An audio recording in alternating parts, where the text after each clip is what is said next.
Kurla BJP ward अध्यक्ष नित्य गजेंद्र नाडर के नेतृत्व में कार्यकर्ताओं ने ली उज्जवल निकम को जिताने की शपथ। कुर्ला बीजेपी वार्ड 151 के अध्यक्ष नित्य गजेंद्र नाडर के नेतृत्व में पदाधिकारियों ने बैठक का आयोजन किया, जिसमें मौजूद कार्यकर्ताओं ने उत्तर मध्य मुंबई के उम्मीदवार उज्जवल निकम को जिताने की शपथ ली।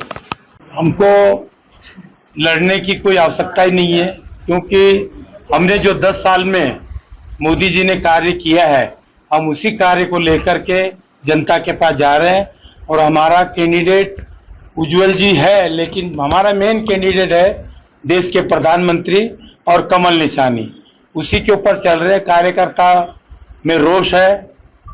ये इतना थोड़ा ये था कि जरा पहले कैंडिडेट के लिए लेट हुए, इसीलिए थोड़ा नर्वस हो रहे थे लोग, लेकिन अभी जैसे ही कैंडिडेट का परसों चुनाव ये हुआ, उसके बाद में सब अपने अपने काम पे लगे हैं। कोई हमारे जैसे कोई ये नहीं दिक्कत नहीं है कि हमको क्या करना है। पार्टी पूरे वर्ल्ड की पार्टी है, विश्व में सबसे पहले नंबर पार्टी है। वही हम ये चाहेंगे कि अभी विश्व की सबसे बड़ी लोकसभा वाली पार्टी बने। इसी के साथ हम सभी कार्यकर्ता एकजुट होकर काम करेंगे और 400 पार का जो मोदी जी ने नारा दिया है, वो 400 पार हम करके दिखाएंगे। और इसी के साथ फिर से तीसरी बार प्रधानमंत्री बनेंगे, इसमें कोई शंका नहीं है। लेकिन फिर भी हम सभी कार्यकर्ता घर घर जाकर के जो मोदी जी की योजना है, जो लाभार्थी है, अभी सबसे बड़ा लाभार्थी का प्रश्न जो है, वो लाभार्थी हमारे ही वार्ड से कम 150-200 लाभार्थी है, जिसको खुमचा लगाने वाले हैं, फुटपाथ पे धंधा करने वाले हैं। वैसे लोगों को 10,000, किसी को 5,000 ऐसे लाभार्थी के तौर पे जो मिले हैं, वैसे लोग भी इंतजार कर रहे हैं कि कब 20 तारीख का इंतजार कर रहे हैं कि कब 20 तारीख हो। जैसे नित्या जी ने कहा और हमारे शिवाजी जी ने कहा कि 25,000, मैं तो बोल रहा हूँ कि हम ये वार्ड में 100% मतदान कराने की कोशिश करेंगे और उसमें 50% से ज्यादा भारतीय जनता पार्टी को वोट मिले, ऐसी हमारी कार्यकर्ती रहेगी। लेट डिक्लेयर हुआ इस बात को मानता ही नहीं मैं, कि उम्मीदवार देश का प्रधानमंत्री उम्मीदवार पहले ही पब्लिक ने डिक्लेयर कर दिया है। ये सिर्फ औपचारिकता थी, ये उत्तर मध्य मुंबई की उम्मीदवार डिक्लेरेशन। और उम्मीदवार भी हमको पार्टी ने ऐसा दिया है जिसका ऊपर एक कोरा कागज है, कोई दाग नहीं है। क्या बोलेंगे विरोधक इनके बारे में, जो देशभक्त है, राष्ट्रभक्त है, इन्होंने कैसा इसे आतंकवादी को फांसी दिलवाया और इन्होंने 1993 की बॉम्ब ब्लास्ट में इन्होंने आखिर तक इन्होंने लड़ाई करके उन आरोपियों को उन्होंने सजा दिलवाई। क्या बोलेंगे विरोधी इनके बारे में? उनके पास कोई मुद्दा ही नहीं है इनके बारे में बोलने का। ऐसा स्वच्छ चरित्रवान नेता जो आज राजकारण में उनका पहला कदम हमारे जिले से हो रहा है, ये हमारे लिए बहुत बड़ा सौभाग्य की बात है। और कायदे तंत्र, मैं तो बोलता हूँ अगर इसको जिता के लाएंगे हम लोग उत्तर मध्य मुंबई से, इसमें हमारा सबसे बड़ा योगदान होगा, क्योंकि सबसे बड़ा टारगेट हमें अपने वार्ड को मिला है। उसमें मैं ये बोलना चाहता हूँ कि अगर इनके जैसे कायदे पंडित जीत के गए तो शायद देश का कानून मंत्री हमारे जिले से हो सकता है। जहाँ तक अभी पता चला है, उत्तर मध्य मुंबई में उज्जवल निकम जी के नाम से जैसे ही पता चला, लोगों में, महिलाओं में तो उत्साह बहुत ज्यादा दिख रही है, क्योंकि उनका जब जीवनी पता चला कि वो कौन है, क्या कर रहे थे और हमारे लिए चुने गए हैं, तो कुछ सोच के चुना गया होगा। तो नाम भी उज्जवल है, तो उज्जवल हमारा भविष्य भी होने वाला है। उनके साथ साथ में महिलाओं को उत्साह हमने देखा कि वो घर घर जा जाके अभी से मौत जाके डोर से मिल रही है, महिलाएं जुड़ रही है, उनको उत्साह हो रहा है कि अब हमें काम करना है और अपने देश में मोदी जी को लाना है। और कितना काम हम कर सके 20 दिनों में, जितना फास्ट काम करे, क्योंकि बहुत देर हो चुका था, लेकिन अभी दिल में सबको इच्छा जागृत हो गया है कि हमारा जो चुनकर आए हुए हैं उत्तर मध्य मुंबई से, उन्हें हमें जिताना है। और साथ साथ में मोदी जी के लहर में मोदी जी को हमें जिताना है कि आगे उनसे कार्य को करना है। ये महिलाओं का सबसे बड़ा है कि महिलाओं बहुत खुश हैं।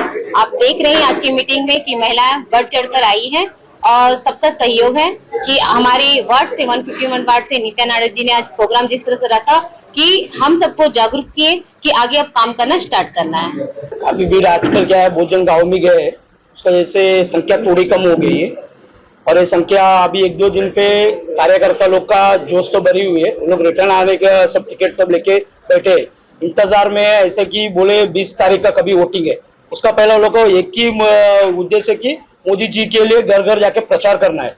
उसके लिए वो लोग जल्दी से वापिस आ रहे हैं। गाँव जो गए उन लोग को कांटेक्ट किया कर चुके हैं कि जल्दी आके प्रचार में लगे। और जैसे कि सब बोल रहे कैंडिडेट लेट डिक्लेयर हुआ, प्रधानमंत्री कैंडिडेट को पूरा दुनिया को मालूम है मोदी जी है। हमारा इधर का कैंडिडेट हम लोग को तो इतना तो भरोसा था कि कोई ना कोई अच्छा ही कैंडिडेट आएंगे और उनको विपक्ष को कोई ऐसा कि बोले गोरा छिट्टा है, कुछ भी क्या काला डब्बा नहीं है उसमें, ऐसा कि कोई बोल भी नहीं सकते, क्योंकि हमारे लिए बहुत ही आसान है उनके लिए प्रचार करना है। और मोदी जी ने तो इतना सारे काम किए, कोई के विपक्ष का पास तो मुद्दा ही नहीं है, जो भी बोल रहे हो कुछ हो भी नहीं सकता है। हमारा पास इतना मुद्दा है जो किए हम लोग ने। आज आप ही देख सकते हैं पूरा इंडिया में रोड नेटवर्क कितना बढ़िया है। रोड नेटवर्क एक चीज है, पूरा देश के लिए वो जान होता है। बिना रोड से एक देश तरक्की नहीं कर पाता है, क्योंकि transportation is must for growing country. बोलते ना इकोनॉमी के लिए बहुत बड़ा चीज है वो। कश्मीर से लेके कन्याकुमारी तक इतना बढ़िया बढ़िया रोड मोदी सरकार ने दिए। और भी बहुत सारा योजना चालू है, ऐसा ही बुलेट ट्रेन का, ऐसा बहुत सारा योजना है पब्लिक को लाभ जो दे रहा है वो योजना है। भले आजकल क्या है सब बोल रहे महंगाई हो गया, महंगाई होगा। दुनिया का वो थोड़ा वर्ल्ड न्यूज देखेगा तो मालूम है सब जगह महंगाई है, बस सिर्फ भारत देश के लिए महंगाई नहीं है, पर पब्लिक अफोर्ड कर रही है। हम भी मिडिल क्लास है, हम भी अफोर्ड कर रहे हैं, जो लोअर इनकम का है वो लोग भी अफोर्ड कर रहे हैं। कोई मोदी जी को बुराई नहीं कर रहे, सब देश हित के लिए काम कर रहे हैं। थोड़ा हम बर्दाश्त कर लेंगे महंगाई को, और मोदी जी को जरूर जीता के तीसरी बार उनको पंतप्रधान बनाएंगे और 400 पार की टारगेट बनाएंगे। इनका अभी हमारा जो कैंडिडेट का नॉमिनेशन 3 तारीख के बाद हम लोग क्या फुल प्लेस प्रचार पे लगेंगे। तब तक जितना हो रहे मोदी जी का जो भी है अपना जो mouth to mouth door to door canvassing चालू है। क्या हम लोग चार जन टोली, छोटे टोली बनाकर हम लोग का ये भी है कि एक दिन 3-4 मंडल को जाके अप्रोच करेंगे, मंडल का सभी कार्यकर्ता लोग को, इनको अपन आश्वासन देंगे। देखो आगे और भी क्या क्या तरक्की होने वाला है। देखो आज अभी ओलंपिक होने वाला है, ओलंपिक में भी मालूम पड़ेगा अपना इंडिया देश का झंडा किधर कितना लहराएंगे उधर भी। देखिए ये हमारा भारत भी युवा के सहयोग से बड़ा है। आज प्रधानमंत्री जो हमारे नरेंद्र मोदी जी है, उनका भी हमेशा जब भी सभा होती है तो युवाओं के बाद सभा होती है। हमारे लास्ट में एक सभी से प्रार्थना है, सभी से रिक्वेस्ट है, हाथ जोड़ के विनती है कि जो आज छुट्टी में सभी लोग जो नेटिव प्लेस गांव जा रहे हैं, स्पष्ट है जो 15 साल से मुंबई में रह रहे हैं उनका वहां वोटर आईडी में नाम कट गया होगा, तो वहां पर हमारे पिताजी, माताजी, बुआ जी, मौसी जी सब है वहां वोट देने के लिए। वहां सरकार कैसे बनाना है, वहां के लोग हैं, तो यहाँ जो छुट्टी में जो जा रहे हैं छुट्टी में जाइए अपना घर, लेकिन वोट के समय एक वोट उत्सव मनाइए और धूमधाम से मनाइए और अपने देश के विकास के लिए गांव जाके 20 तारीख को आप आ जाइए। सभी से विनती हमारी है। जय हिंद, जय भारत। सबसे पहले तो आप देख ही रहे भीड़ कितनी है, तो मैं इसके लिए तो नित्या गजेंद्र नाडार, मतलब जैसे बोलते ना कि देश का सौभाग्य और हमारा सौभाग्य कि मोदी जी जैसा नेता हमको मिला, आज कैंडिडेट के रूप में उज्जवल निकम जी जैसा व्यक्ति मिला, वैसे ही हमारा सौभाग्य वार्ड में भी है कि हमको नित्या गजेंद्र नाडार जैसा वार्ड अध्यक्ष मिला। तो उनके नेतृत्व में आप देख ही रहे, बताने की जरूरत नहीं है कि उनके नेतृत्व में पूरा वार्ड तैयार है निकम जी के लिए काम करने के लिए और मोदी जी का हाथ मजबूत करने के लिए। तो आज इस वार्ड की जो मीटिंग थी, इसका पर्पस एक ही था कि सभी कार्यकर्ताओं को इकट्ठा लेकर एकजुट होकर हम सभी मोदी जी का जो विजन है 400 पार का वो पूरा करें और उज्जवल निकम जी को भारी मतों से विजय बनाकर संसद में भेजें। आपके कार्यकर्ताओं को कोई मैसेज देना चाहेंगे?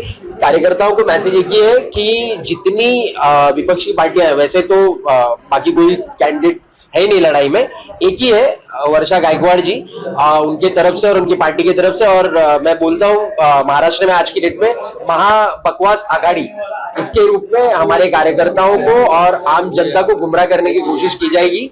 लेकिन मैंने जैसे कि अपने भाषण में भी कहा कि होना तो ये चाहिए था कि सभी पार्टियों ने मिलकर उज्जवल निकम जी को पार्टिमा देना चाहिए था और उनको बिना विरोध के संसद में भेजना चाहिए था, पर वो उन्होंने कुछ किया नहीं है। वैसा तो उनका जो माइंडसेट है वो सबको पता है, तो कार्यकर्ताओं को ये हिदायत है कि ऐसे गुमराह ना हो और मोदी जी जीत रहे, तीसरी बार आएंगे तो मोदी, सबको ये पता है, तो बहुत ज्यादा उसमें फंसने की जरूरत नहीं है और बहुत ज्यादा पैनिक होने की जरूरत नहीं है और अपना कैंडिडेट भी मौजूद है, आसानी से हम लोग जीत जाएंगे।